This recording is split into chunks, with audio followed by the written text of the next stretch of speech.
ಇಂದಿನ ಈ ವಿಡಿಯೋನಲ್ಲಿ ನಾಗಚಂದ್ರರವರು ಬರೆದಿರುವಂತಹ ಕದಡಿತ ಸಲಿಲಂ ತಿಳಿವಂದದೆ ಕಾವ್ಯಭಾಗದ ಸಾರಾಂಶವನ್ನು ತಿಳಿದುಕೊಳ್ಳಲು ಪ್ರಯತ್ನಿಸೋಣ. ಅಭಿನವ ಪಂಪ ಎಂದೇ ಖ್ಯಾತನಾಗಿರುವ ನಾಗಚಂದ್ರನು 11-12ನೆಯ ಶತಮಾನದ ಕಾಲಮಾನದಲ್ಲಿ ಜೀವಿಸಿದ್ದನು.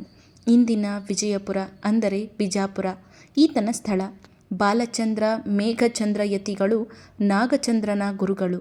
ಈತ 19ನೆಯ ತೀರ್ಥಂಕರನಾದ ಮಲ್ಲಿನಾಥನ ಕಥೆಯನ್ನು ಮಲ್ಲಿನಾಥ ಪುರಾಣದಲ್ಲಿ ಹೇಳಿರುವನು. ನಾಗಚಂದ್ರನಿಗೆ ಅಪಾರ ಕೀರ್ತಿ ತಂದಿದ್ದ ರಾಮಚಂದ್ರ ಚರಿತ ಪುರಾಣವು ಪಂಪರಾಮಾಯಣವೆಂದೇ ಖ್ಯಾತವಾಗಿದೆ. ಸೀತೆಯನ್ನು ಅಪಹರಿಸಿದ ರಾವಣನು ಅವಳನ್ನು ತನ್ನ ಪ್ರಮದವನದಲ್ಲಿ ಇರಿಸುತ್ತಾನೆ. ಮೂಲತಃ ಒಳ್ಳೆಯ ಗುಣಗಳ ಗಣಿಯಾದ ರಾವಣನು ವಿಧಿನಿಯಮದಂತೆ ಸೀತೆಯಲ್ಲಿ ವ್ಯಾಮೋಹವನ್ನು ತಾಳಿ ಅವಳನ್ನು ಅಪಹರಿಸಿರುತ್ತಾನೆ. ಸೀತೆ ಮಾತ್ರ ರಾವಣನಿಗೆ ಸೋಲದೆ ಸ್ಥಿರಚಿತ್ತೆಯಾಗಿರುತ್ತಾಳೆ. ಏನು ಮಾಡಿದರೂ ಸೀತೆಯನ್ನು ಒಲಿಸಿಕೊಳ್ಳಲು ರಾವಣನಿಗೆ ಅಸಾಧ್ಯವಾಗುತ್ತದೆ. ಇಷ್ಟರಲ್ಲಿ ರಾಮಸೈನ್ಯವು ಲಂಕೆಯನ್ನು ಮುತ್ತಿ ಯುದ್ಧ ಆರಂಭವಾಗುತ್ತದೆ. ರಾವಣನು ಯುದ್ಧದಲ್ಲಿ ಜಯಗಳಿಸಿಕೊಳ್ಳಲು ಬಹುರೂಪಿಣಿ ವಿದ್ಯೆಯ ಮೊರೆ ಹೋಗುತ್ತಾನೆ. ಯುದ್ಧಕ್ಕೆ ತೆರಳುವ ಮುನ್ನ ಸೀತೆಯ ಭೇಟಿಗೆ ಪ್ರಮದವನಕ್ಕೆ ಬಂದಾಗ ಸೀತೆ ಅವನನ್ನು ತೃಣಸಮಾನವಾಗಿ ಕಾಣುತ್ತಾಳೆ. ಮೂರ್ಛೆ ಹೋಗಿರುವ ಸೀತೆಯನ್ನು ಕಂಡಾಗ ರಾವಣನ ಮನಸ್ಸು ದುರ್ಮೋಹದಿಂದ ಬಿಡುಗಡೆಗೊಂಡು ಪರಿವರ್ತಿತವಾಗುತ್ತದೆ. ವಿರಕ್ತಿಯಿಂದ ಅವನು ಯುದ್ಧಾನಂತರ ಸೀತೆಯನ್ನು ರಾಮನಿಗೊಪ್ಪಿಸುವ ನಿರ್ಧಾರಕ್ಕೆ ಬರುತ್ತಾನೆ.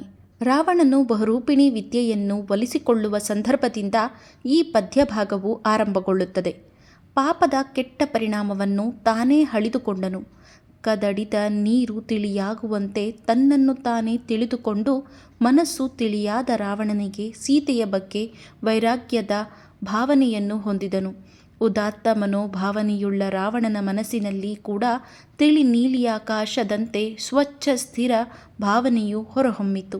ಸಂಜೆಯ ಸೂರ್ಯನು ಹೊಂಗಿರಣ ರೂಪದ ಅನುರಾಗವನ್ನು ಹೊಂದಿದಂತೆ ಉತ್ತಮನಾದ ವ್ಯಕ್ತಿಯಲ್ಲಿ ದುರಾಸೆಯಿಂದ ಹುಟ್ಟಿದ ದುರ್ಗುಣವು ದುರ್ಗುಣದ ಆಭನ ಉಂಟಾದ ಮೇಲೆ ಅದನ್ನು ತೊರೆದು ಬಿಡದಿರುವನೇ, ಅಂತೆಯೇ ರಾವಣನ ಮನಸ್ಸು ಕೂಡ ಪರಿವರ್ತನೆಗೊಂಡಿತು.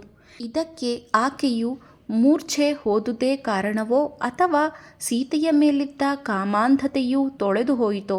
ಒಟ್ಟಾರೆ ರಾವಣನು ಸ್ವಭಾವದ ಪರಿಣತಿಯಲ್ಲಿ ಸ್ಥಿರವಾಗಿ ನಿಂತು ತನ್ನವರಾದ ಆಪ್ತ ಪುರುಷರ ಮಂತ್ರಿ ಪರಿಷತ್ತಿನ ಜನರಿಗೆ ಹೀಗೆಂದು ಹೇಳಿದನು: ಗುಣವನ್ನು ಪರಿಪಾಲನೆ ಮಾಡುವುದಕ್ಕಾಗಿ ನನಗೆ ಮನಸ್ಸು ಕೋರಲಿಲ್ಲ. ಸೀತೆಯು ತನ್ನ ನಿಶ್ಚಲ ಗುಣದಿಂದ ತನ್ನ ಬಗೆಗೆ ಗಮನ ಹರಿಸಲಿಲ್ಲ. ನನ್ನ ದಿವ್ಯಭೂಷಣ ವಸನಗಳನ್ನಾಗಲಿ ಕೇಚರ ರಾಜ್ಯವನ್ನಾಗಲಿ ಆಕೆ ತೃಣಸಮಾನವಾಗಿ ಕಂಡಳು. ಹೀಗಾಗಿ ಪೌರುಷ ಪ್ರಣಯಿಯಂತೆ ನಾನು ಪಾಪಗೈದು ಇವಳನ್ನು ಬಯಸುತ್ತೇನೆಯೇ ಎಂದು ರಾವಣನು ಆಡುವ ಮಾತುಗಳಲ್ಲಿ ಅವನ ಮನಪರಿವರ್ತನೆಯ ಛಾಯೆಯನ್ನು ಗುರುತಿಸಬಹುದು. ಇಂತಹ ಮಹಾಸತಿಯಿಂದ ನನ್ನಂತಹ ಪುರುಷನು ಪಾಪವನ್ನು ಮಾಡಿ ತನ್ನ ಗುಣವನ್ನು ಹಾನಿ ಮಾಡಿಕೊಳ್ಳಲಾರೆ. ಕಾರಣವಿಲ್ಲದೆ ಕರ್ಮವಶವೇ ಕಾರಣವಾಗಿರಲು ಕಾಮನ ಆಕರ್ಷಣೆಯ ದೆಸೆಯಿಂದ ನನ್ನ ವಂಶದ ಹಿರಿಮೆಯು ಅಳಿಯುವಂತೆ ಪ್ರಾಣಪ್ರಿಯರಾದ ಇವರನ್ನು ಅಗಲಿಸಿ ಅವಿವೇಕಿಯಾದೆನು. ಕಾಮವ್ಯಾಮೋಹದಿಂದ ಅಪಕೀರ್ತಿಯ ನಾಗಾರಿಯ ಧ್ವನಿಯು ದಿಗಂತದವರೆಗೂ ವ್ಯಾಪಿಸುವಂತಾಗಲು ರಾಮನನ್ನು ಅಗಲಿಸಿ ಈ ಮಾನಿನಿಗೆ ಇಷ್ಟೊಂದು ದುಃಖವನ್ನು ಉಂಟುಮಾಡಿದೆ ಎಂದು ನೊಂದನು. ನನಗೆ ವಿಭೀಷಣನು ಆದರದಿಂದ ಗೌರವದಿಂದಲೇ ಹಿತನುಡಿಗಳನ್ನು ಹೇಳಲು ಆತನನ್ನು ವಿನಯವಂತನಲ್ಲದ ನಾನು ದುರ್ವ್ಯಸನಿಯಾಗಿ ಗದರಿ ಗರ್ಜಿಸಿ ಬೈದು ವಿನಯವಂತನಾದ ತಮ್ಮನನ್ನು ಹೊಡೆದೋಡಿಸಿದೆ. ವ್ಯಸನಗಳ ಹಿಡಿತಕ್ಕೆ ಸಿಲುಕಿದ ಯಾವನೋ ಆದರೂ ಸರಿ ಅನುರಾಗದ ಸೆಳವಿನಿಂದ ಹಿತ ಅಹಿತ ಎಂಬ ಯೋಚನೆಯನ್ನು ಮಾಡುವುದಿಲ್ಲ. ತನ್ನಿಂದ ಯಶಸ್ಸಿನ ನಾಶವಾಯಿತು. ಸೋಲಿನ ಸಂಬಂಧವನ್ನು ಪಡೆದುಕೊಂಡ ತಾನು ತನ್ನ ಅಭಿಮಾನದ ಕೇಡನ್ನು ಹಿರಿತನದ ಬವಣೆಯನ್ನು ಬೇರೆ ಜನ್ಮಗಳಿಂದ